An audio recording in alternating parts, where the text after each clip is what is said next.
हरिओम. योगदास जयगणे जोशी लिखित आध्यात्मिक लेख अनाहत. लेख क्रमांक 4. अनुगुण. रांगोळीचा प्रत्येक कण जसा असेल तसा त्याचा रंग घेऊन जेथे जागा मिळालेली असते तेथे पडतो. त्याची जी काही क्षमता असेल त्याप्रमाणे तो खुलतो. तो त्याच्या आजूबाजूचे कण कसे आहेत याचा विचार करत नाही. आपल्याला कोणती जागा मिळाली आहे याचीही खंत तो बाळगत नाही. त्याला जसे व्यक्त होता येते तसा तो स्वतःच्या पूर्ण क्षमतेने व्यक्त होतो. त्याचा स्वतः मुक्त आनंद घेतो आणि पाहणाऱ्यांनाही मुक्त आनंद देतो. मी हा असा आहे. आपल्याला आवडल्यास पाहावे, नाहीतर न पाहावे. कोणी पाहून छान म्हटले तर ऐकून घेतो. कोणी दुर्लक्ष केल्यास, नावे ठेवल्यास खट्टू होत नाही. प्रत्येकाला आपण आवडायलाच पाहिजे असा त्याचा अट्टाहास नसतो. प्रत्येकाला मतस्वातंत्र्य आहे. तो त्यांच्या मताचा आदर करतो. नाउमेद न होता तो त्याचे कार्य सुरू ठेवतो.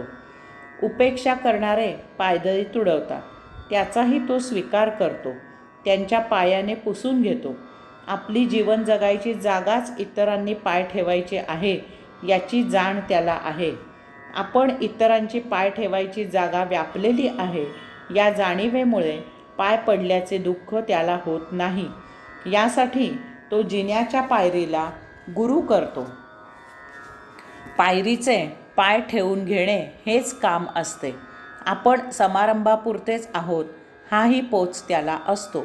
समारंभ झाला की त्याला झाडूने झटकून टाकले जाते. आपले आयुष्य हे इतकेच असते याची जाण तो ठेवतो. प्रेक्षक भरपूर आहेत. त्यापैकी काही जणांना आपण समाधान दिले ही जमेची बाजू लक्षात घेऊन त्यातच आपले जीवन सार्थक झाले ही समज त्याला आहे. तो कसलीही कधीही कोणाबद्दलही तक्रार करत नाही. जे जसे आहे त्याचा सर्वस्वी समाधानाने आनंदाने स्वीकार आहे. अनुगुण याचा अर्थ हाच आहे. आपला मूळचा जो काही विशिष्ट गुण आहे त्याचा पूर्णपणे स्वीकार आहे. त्यातच महासमाधान आहे. त्यातच परम आनंद आहे. हेच जीवन या जन्मीचे आहे. ते जगल्याचे सार्थक आहे. आपल्याला अनाहताकडून अनेक गुण प्राप्त झालेले असतात. वास्तवात हेच गुण आपल्याला जीवन जगण्यासाठी उपयुक्त असतात. आपल्याला अनाहतामुळे जे गुण प्राप्त झालेले असतात ते आत्मगुण असतात. यांचा उपयोग आपले संचित संपविण्यासाठी होतो. यासाठीच हे गुण आपल्याला जन्मतःच मिळालेले असतात. हे गुण आपल्या अंतःकरणामधून अंतःप्रेरणेने उदित होत असतात. असे गुण संचितानुसार धारण केले जातात. यामुळे संचितानुसार त्यांच्या व्यक्त होण्यात फरक होत जातो. संचित बदलले की ते बदलतात. आत्मगुण अनावश्यक वापरायचे नसतात. तसे केल्यास आध्यात्मिक संचित निर्माण होते. त्यामुळे आपण मुक्त होऊ शकत नाही. या गुणांचा आणि प्रकृतीच्या तम रज सत्व या गुणांचा संबंध नसतो. प्रकृतीचे गुण हे देह जीवित ठेवण्यासाठी उपयुक्त असतात. हे गुण देह जसजसा वाढत जातो तसतसे आपल्यात जोपासले जातात. यामुळे आयुष्य जगले जाते. आयुष्य जगताना प्रकृती अनेक अवास्तव गुण धारण करत असते. यामुळे फार फार काळजी घेऊन ते देहधर्म सांभाळण्यापुरतेच वापरायचे असतात. हे तारतम्य बाळगावे लागते. त्यांचा यापेक्षा जास्त उपयोग केला तर तो त्यांचा दुरुपयोग होतो. कारण यांचा अवास्तव वापर आपले भौतिक संचित वाढवतात आणि आपण जन्ममरणाच्या फेऱ्यात अडकतो. आपणच आपल्या गुणांचा अभ्यास करावा लागतो. आपल्यामुळे इतरांना त्रास होऊ शकेल असे गुण आपल्याजवळ अव्यक्त ठेवावेत. ते 4 जणात व्यक्त करू नयेत. जे गुण अनाहताने प्रदान केलेले असतात ते सर्वच्या सर्व आपल्या जीवनासाठी उपयुक्त असतात हे लक्षात घ्यावे. आपल्याला अनाहताकडून मिळालेला प्रत्येक गुण हा आपल्यासाठी अत्यावश्यक असतो. यातील प्रत्येक गुण केव्हा ना केव्हा तरी आपल्याला वापरावा लागतो. प्रकृतीचे गुण आपल्याला देह जीवित ठेवण्यासाठी अत्यावश्यक असतात. प्रसंगानुरूप यातील अनेक गुण अवास्तव निर्माण झालेले असतात, कारण देहादी इंद्रियांना उपलब्ध असलेले आणि उपलब्ध नसलेले असे सर्वच उपभोग घ्यायला हवे असतात. उपभोगांसाठी प्रकृतीचे गुण उतावीळपणे व्यक्त होत असतात. त्यांना आवर घालणे महाकठीण असते. यामुळे बहुतांशी संचित हे असे निर्माण होत असते. आत्मगुण किंवा प्राकृतिक गुण यातील कोणता गुण कसा, केव्हा आणि किती व्यक्त करायचा, योग्य वेळी तो आवरून कसा घ्यायचा याचे तारतम्य आपण बाळगायचे असते. आपल्याला अनेक प्रसंगी व्यक्त व्हायची उर्मी येते, परंतु अशावेळी संयम, विवेक, तारतम्य बाळगावे लागते. तसे न केल्यास आपले अनेकविध प्रकारे नुकसान होते, कारण गुण यात सगुण आणि दुर्गुण असे दोन्हीही सामावलेले असतात. स्वानुभूतीमधून मी ठाम सांगू शकतो की संयम, विवेक, तारतम्य हे सर्व अनाहताच्या नित्यनियमित उपासनेने आपल्या अंगी येते. अनाहताची सातत्याने उपासना केल्यास आपण एकांतप्रिय होतो. याचा परिणाम म्हणून आपण प्रशांत, मितभाषी आणि संयमी होतो. याचा आणखी एक महत्त्वाचा परिणाम म्हणजे आपण यथाकाळी गुणामधून निर्गुणी होऊ शकतो. आपण आपल्या नैसर्गिक त्या वेळच्या गुणानुसार वर्तन करावे. त्यासाठी नियती जे जे उपलब्ध करून देईल त्याचा पूर्ण समाधानाने स्वीकार करावा. या आपल्या आध्यात्मिक किंवा भौतिक अशा दोन्हीही गुणांना सुरुंग लावण्याचे काम अनेकविध प्रकारे होत असते, परंतु यामुळे आपण कधीही विचलित होऊ नये. अनाहताची उपासना नित्यनियमित सातत्याने करत असावे. त्यायोगे आपण एकांतप्रिय, प्रशांत, स्तब्ध, स्थिर, स्थित होतो आणि यामधून योग्य असे वर्तन आपल्याकडून होते. दुर्दैवाने विगुणांनुसार करायला नको असे वर्तन झाले तर ते मोकळेपणाने सहन करावे. तक्रार करू नये, इतरांना दोष देऊ नये. प्रत्येक वेळी फक्त आपली आणि आपलीच चूक असते, ती वेळीच सुधारावी. यासाठी आध्यात्मिक वाचन, प्रवचन, योगिक साधना, उपासना, सत्संग याला अन्य पर्याय नाही. 1. बाह्य वस्तू जगत. आपल्या अवतीभोवती अनेकविध वस्तू जगत असते. त्यातील आपल्याला देह जीवित ठेवण्यासाठी आणि संचित संपविण्यासाठी उपयुक्त आणि आर्थिकदृष्ट्या परवडणारे असे वस्तू जगत आपण वापरतो. वस्तू जगताबद्दल येथे आणि येथेच पूर्ण समाधान असावे लागते. वस्तू जगतासंबंधी येथेच पूर्ण विराम दिला गेला पाहिजे. हे असे स्वभावतःच व्हावे, मुद्दामहून करावे लागू नये. परंतु असे होत नाही. आत्मप्रेरणेने, आत्मगुणांनी वस्तू जगत वापरत असताना देह जीवित ठेवण्यासाठी प्राकृतिक गुणांनी वस्तू जगत वापरत असताना आपल्या देहादी इंद्रियांना अन्य वस्तू जगताबद्दल अवास्तव आकर्षण निर्माण होते. आवश्यक म्हणून वापरलेले वस्तू जगत आपल्यात चव निर्माण करते आणि पुन्हा पुन्हा असे वस्तू जगत उपभोगावे अशी इच्छा निर्माण होते. न वापरलेले वस्तू जगत कसे असेल याचा कल्पनाविलास मनात रंगविला जातो. एक उपभोग इतर अनेक उपभोगांना निमंत्रण देतो. केवळ बाजारात नवीन वस्तू जगत उपलब्ध आहे, आपल्याकडे त्यासाठी धन आहे, या कारणाने असे वस्तू जगत उपभोगले जाते. उपयुक्तता यापेक्षा उपलब्धता याला प्राधान्य दिले जाते.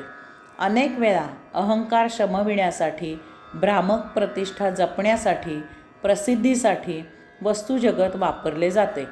कर्ज काढीन परंतु सणवार साजरा करीन अशी मानसिक अवस्था असते. दुसरं, समाज. अनेक वेळा आपल्याला समाज भरीला घालत असतो आणि आपण उपभोग घेत असतो. व्यसनी लोक व्यसन नसलेल्याला व्यसन करायला उद्युक्त करतात. त्याला व्यसन कसे करावे ते शिकवतात. अनेक वेळा व्यसन नसलेल्यांना तंबाखूच पहिला बार धूम्रपानाचा पहिला झुरका आणि दारूचा पहिला घोट हा व्यसनी व्यक्तीने फुकट दिलेला असतो. यामधून त्याच्यामध्ये व्यसनाधीनता उद्युक्त केली जाते. आपणासारिखे करीती तत्काळ हा साधू संतांचा विशेष या व्यसनी लोकांनाही लागू आहे. अनेक वेळा समाजाचे चालचलन पाहून आपण बदलतो. 4 लोक काही करत असतात आणि आपण विनाकारण त्याकडे आकर्षित होत असतो. 4 जण करत आहेत त्या अर्थी यात नक्कीच काहीतरी तथ्य असणार अशी आपली मानसिकता असते. कारण एकच की आपण आपले साक्षीत्व सोडलेले असते. सामाजिक प्रतिष्ठा आणि प्रसिद्धी याची भुरळ मी म्हणणाऱ्यांनाही होते. सरकार दरबारी मान सन्मान मिळावा यासाठी अनेक साधू संत संन्यासी योगी अभिलाषा बाळगून असतात. कारण वर्तमानपत्रातील ती चौकट आणि चॅनेलवरील ते दर्शन त्यांना भुरळ घालते. आजूबाजूचे धनवैभव शान शौकत मौज मजा आपल्या कमकुवत मनाला आकृष्ट करते. मनातून अशी संधी आपल्यालाही कधी मिळावी अशी आशा केली जाते. अस्सल झाकून नकली बेगडी सजवलेले मनाला भुरळ घालते. 3. आचार विचार.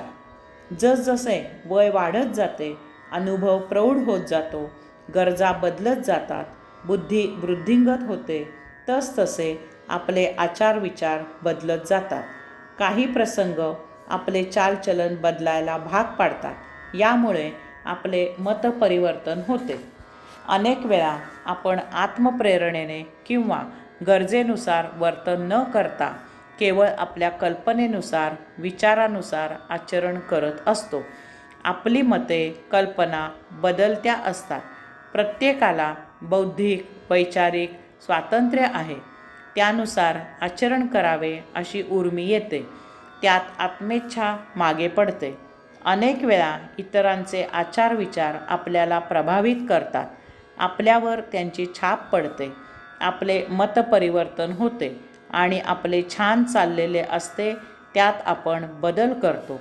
अर्थातच याचे यथायोग्य परिणाम सहन करावे लागतात. अनेक प्रसंगी आपली बुद्धी चालावी तशी चालत नाही. कधी कुबुद्धी जोम धरते, आचार विचार बदलतात आणि आपण दुर्दैवाच्या फेऱ्यात फेर धरून विदूषके नाच करतो. कधी विचार होण्याआधी आचार केला जातो, कधी इतरांसाठी आचार विचार केला जातो. स्वतःला दूर सारले जाते, त्यात तोंडघशी पडले जाते. आपल्याला अनाहताच्या माध्यमामधून आत्मब्रह्माकडून जन्माला घातलेले असते. ही त्याची मर्जी असते. यात आपले काहीही कर्तृत्व नसते. त्याने आपल्याला त्याच्यासाठी जन्माला घातलेले असते. त्यासाठी त्याने आपल्याला जीवन दिलेले असते. त्यामुळे आपण जन्माला केव्हा येतो आणि आपले पतन केव्हा होते ते आपल्याला समजतही नाही. ते आपल्याला विचारून होत नाही. ती आपली मर्जी नसते. परंतु आपण असे गृहीत धरतो की आपले जीवन म्हणजे त्याच्याकडून आपल्याला दिलेले बक्षीस आहे, देणगी आहे, वरदान आहे. त्याने आपल्याला जीवन प्रदान केले आहे. त्यामुळे आता त्याचे काय करायचे ही आपली मर्जी आहे आणि नेमकी हीच चूक होत असते. उदाहरण, आपण अनेक हॉटेलमधून पाहतो की तेथील बालकामगार हे परप्रांतीय असतात.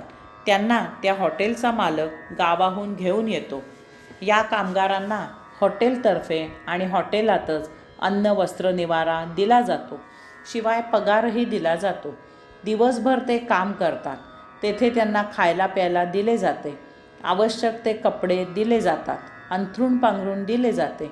आपण हॉटेलात जेथे जेवण जेवतो तेथे हे कामगार रात्री ती जेवणाची टेबले जोडून त्यावर अंथरूण घालून झोपतात. त्यांना पूर्णपणे हॉटेलच्या मालकाच्या मर्जीने वागावे लागते. जर काही कारणाने एखाद्या कामगारावर हॉटेलच्या मालकाची मर्जी खपा झाली तर त्या कामगाराला गावी पाठवले जाते. स्वानुभव. मी आफ्रिकेला नोकरीनिमित्त 6 वर्षे राहिलो होतो. तेथे अगदी हॉटेलमधील कामगारांसारखी परिस्थिती नसली तरी त्यामधील तत्त्व हेच होते. भारत सोडल्यापासून भारतात परत येईपर्यंत आमचा सर्व खर्च कंपनी करत असे. आम्हाला कंपनीतर्फे राहायला प्रशस्त फ्लॅट्स दिलेले होते. तेथे अंगावर घालायचे कपडे सोडल्यास सर्व सुविधा भरपूर होत्या. त्या बाबतीत अगदी रेलचेल होती. हिंडा फिरायला गाडी होती. पगार भरपूर होता. कामही तसेच भरपूर होते.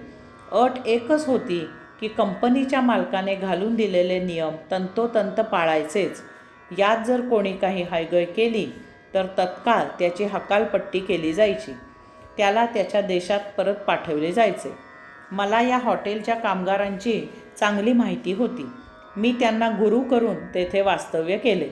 याचा परिणाम म्हणजे माझ्याशी मालकाचे भावासारखे नाते झाले होते. मालकीण माझ्या पत्नीला बहिणीसारखी वागवत असे. मी जेव्हा नोकरी सोडली तेव्हा मला कंपनीचा मालक जाऊ नको असे म्हणू लागला. मी तेथून निघालो तेव्हा मालक आणि मालकीण रडली. पुढे अनेक दिवस मला तेथून फोन येत असे की जर इकडे परत यायचे असेल तर लगेच ये, तिकीट पाठवू का? माझ्या आफ्रिकेतील वास्तव्यावर मी सावल्या या नावाचे एक छोटेसे पुस्तक लिहिले आहे. प्रत्येकाने आपला सत्य परिचय करून घ्यावा. आपण कोण आहोत, आयुष्य म्हणजे काय, जीवन म्हणजे काय, परमात्मा म्हणजे काय, हे सर्व मला जसे उमजले आहे त्याप्रमाणे मी येथे लिहिण्याचा प्रयत्न करतो. प्रत्येकाने शांतचित्ती त्यावर सखोल विचार करावा. त्यायोगे आपल्या आयुष्यातील सुखदुःख, पापपुण्य, स्वर्ग नरक हे सर्व बोळे काढून टाकावेत. आपले जीवन केवळ आनंद आहे. आपला स्वभाव फक्त आनंदमय आहे. येथे सर्वत्र आनंदी आनंद आहे. याशिवाय येथे अन्य काहीही नाही. येथे कसल्याही अन्य छटा नाही. यास्तव आनंदात जीवन जगावे, त्याची किल्ली साध्य करावी, आपल्याबरोबर सर्वांना आनंद द्यावा. यासाठी प्रत्येकाला जन्मतःच आत्मगुण प्रदान केलेले आहेत. त्याप्रमाणेच जीवन जगावे. हे सर्व व्यवस्थित समजून घ्यावे. मागील लेखांमधून आपण जे निरूपण केले आहे त्याचा अगदी थोडक्यात उल्लेख करतो. आत्मपरब्रह्मामधून त्यातील परम महाशक्तीमुळे ओम असा महादिव्य परमध्वनी झाला आणि त्या विस्फोटामधून विश्वे निर्माण झाली. त्या परम महाध्वनीला ब्रह्मनाद किंवा नादब्रह्म असे म्हणतात. आपल्या ऋषींनी त्याला अनाहत असे नामाभिमान दिलेले आहे. त्याचा अर्थ आपल्या पहिल्या लेखामध्ये विस्तृतपणे जाणून घेतला आहे. विश्वे निर्माण होताना अनाहत नाद जो झाला तो अव्याहत सुरूच आहे. त्यामधून अव्याहत सृजन सुरू आहे. विश्वनिर्मितीनंतर येथील सृष्टीची लीला अनुभविण्यासाठी येथे परमात्मा अंशात्मा म्हणून वास्तव्याला आला. परमात्मा येथे अंशात्मा म्हणून आला तरीही त्यांच्यामध्ये अनाहताच्या स्पंदनायोगे संधान तसेच सुरू राहिले. परमात्मा आणि अंशात्मा अक्षय अमृत असल्यामुळे हे स्पंदन अव्याहत सुरूच राहिले. अंशात्मा सूक्ष्म आहे आणि सृष्टी जड आहे. यामुळे सृष्टीची लीला अनुभवण्यासाठी त्याने येथे जडदेह धारण केला. त्या जडदेहात अंशात्म्याने जीव निर्माण केला. जीव अंशात्म्यामधून निर्माण झाल्यामुळे परमात्म्यामधून अव्याहत मिळत असलेले चैतन्यमय स्पंदन जीवात्म्यालाही अव्याहत मिळू लागले. देह जगण्यासाठी येथे परमात्म्याने पंचमहातत्वे निर्माण केली. जीवाने त्यांच्या संरक्षणासाठी पंचमहातत्वांमधून देह धारण केला. जीव अंशात्म्याला अव्याहत होत असलेल्या स्पंदनाने जोडला गेल्यामुळे त्याला जीवात्मा अशी संज्ञा प्राप्त झाली.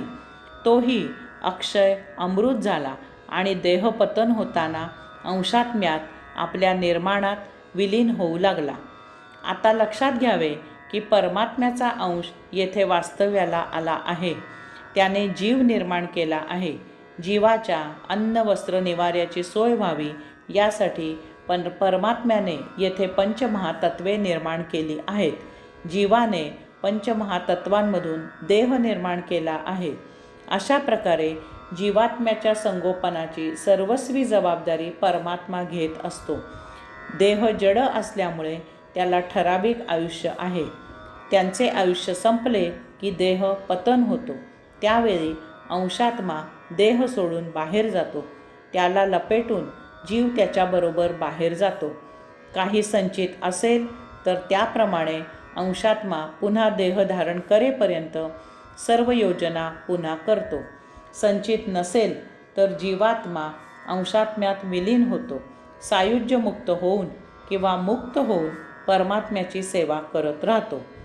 या सर्व व्यवहारात अपेक्षा काय आहेत? 1. परमात्म्यामार्फत होत असलेला ऊर्जेचा पुरवठा अंशात्म्याने जीवाला सतत करावा. त्यायोगे अंतःकरणात अनाहत नाद सतत झणकारत राहावा.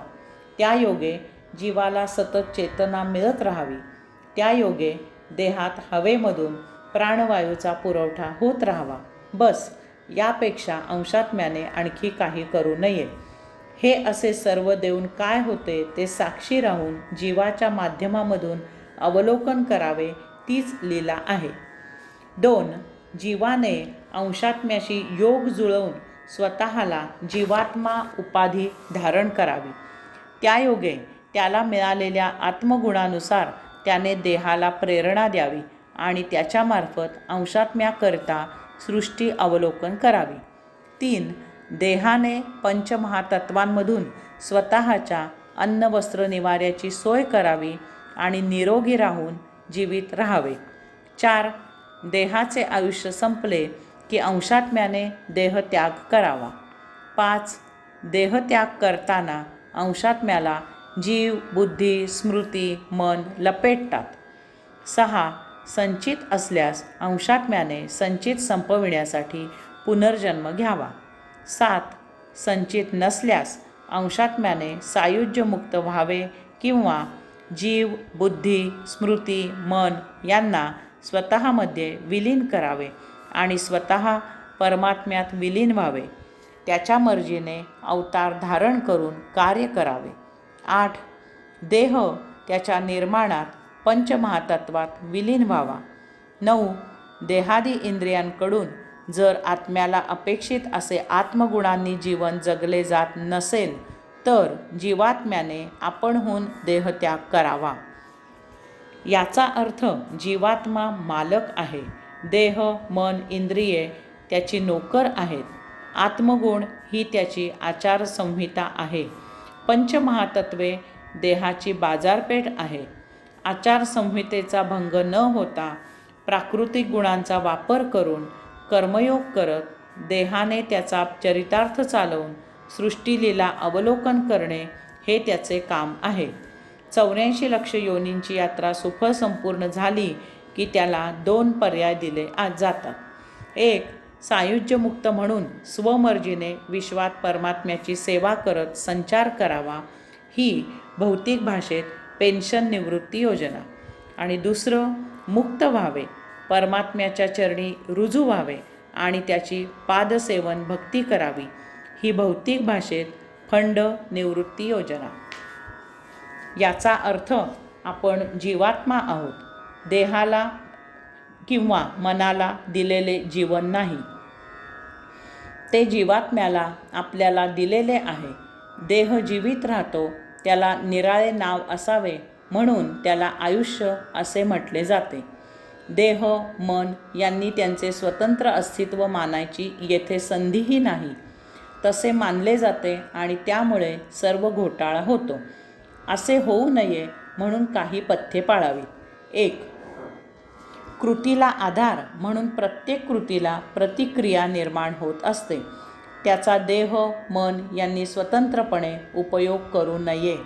येथे द्वंद्व एक व्यवहार म्हणून तेवढ्यापुरते आधारापुरतेच निर्माण होत असते.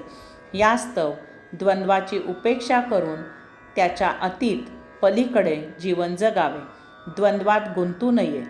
देहाने व्यवहार अद्वैतातच करावेत. उदाहरणार्थ, भौतिक व्यवहार करताना इतरांशी संबंध येतो आणि ओळख होते. त्यामुळे मैत्री झाल्याचा भास होतो आणि त्यामागे शत्रुत्व येऊन ठाण मांडते. यास्तव संबंध ओळख म्हणूनच ठेवावे. मैत्री, शत्रुत्व यांचे अतीत पलीकडे व्यवहार करावेत. 2. जीवात्म्याने आत्मगुणांनी जीवन जगावे आणि देहाने आत्मगुणांना बाधा येणार नाही याची काळजी घेत प्राकृतिक गुणांनी आयुष्य जगावे. अशा प्रकारे जे वाट्याला येईल त्याला नियती असे म्हणतात. याप्रमाणेच निसर्गात नैसर्गिकपणे व्यवहार करावेत, त्यात बदल करू नये. 3. नियतीने दिलेल्या जीवनाचा, आयुष्याचा परिपूर्ण स्वीकार असावा. त्यात जराही तक्रार, नाराजी नसावी. तसे असेल तर तो नियतीचा अव्हेर आहे, ते निसर्गाच्या विरुद्ध आहे. आपण नियतीला, निसर्गाला टक्कर देऊ शकत नाही, विरोध करू शकत नाही.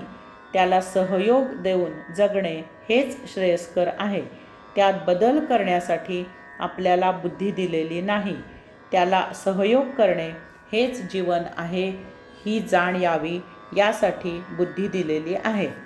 4.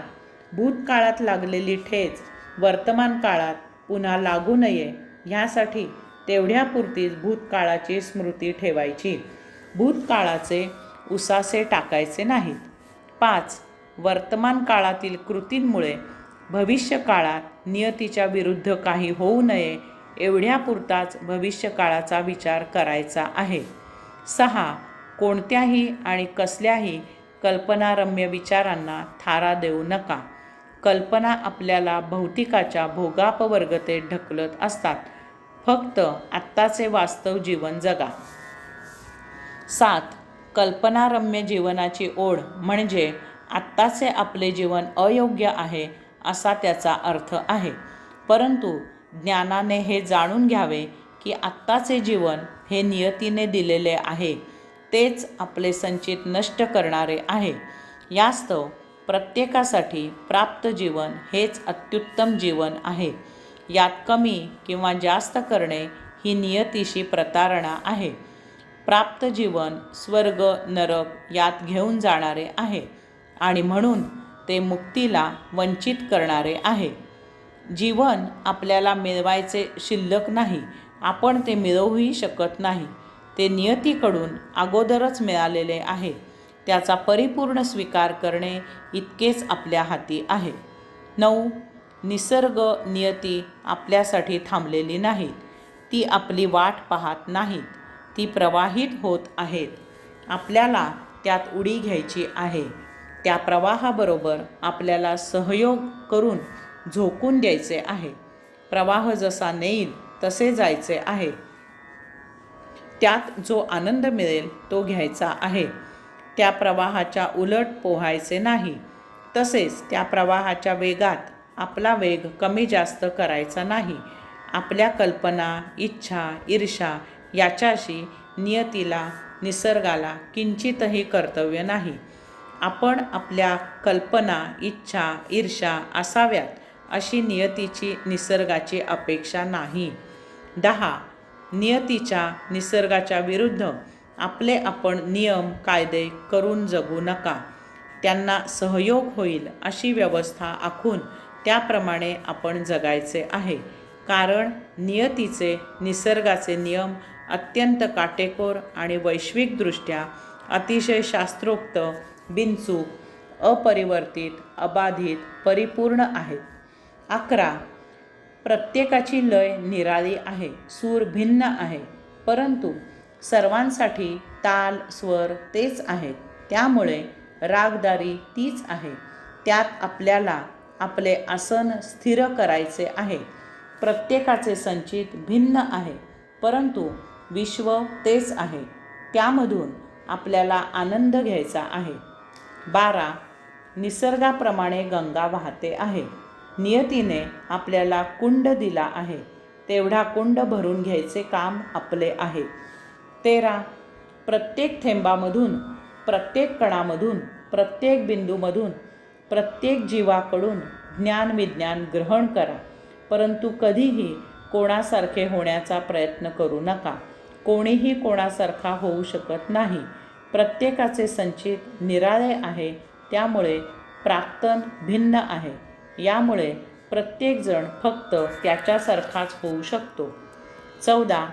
आयुष्य दुर्मिळ आहे, जीवन अनमोल आहे. यामधून मिळणारा आनंद परम आहे. यासाठी अट एकच आहे, कैवल्य प्राप्त करा. या जीवनाचा नाश करू नका. मिळालेली संधी वाया घालवू नका. 15. आपण विधी मंत्र तंत्र तयार करून परमात्म्याला वळवू शकत नाही, त्याला झुकवू शकत नाही, त्याच्यावर नियंत्रण आणू शकत नाही. परंतु परमात्म्याच्या नियमांच्या आचरणाने आपण त्याच्यासारखे होऊ शकतो. आपण परमात्मा होऊ शकतो. 16. निसर्गाला फुलायला लावू नका. निसर्ग त्याचा तो फुलतो. तो आपल्यासाठीच फुलतो आहे हे वेळीच ओळखा आणि त्याचा आनंद घ्या. त्याची लीला अनुभवा. 17. यायोगे एक क्षण असा येईल की आपण आणि परमात्मा हे द्वैत संपन्न होईल. मधली दरी लुप्त होईल. आपल्याही नकळत आपण परमात्मा झालेले असू. हरिओम.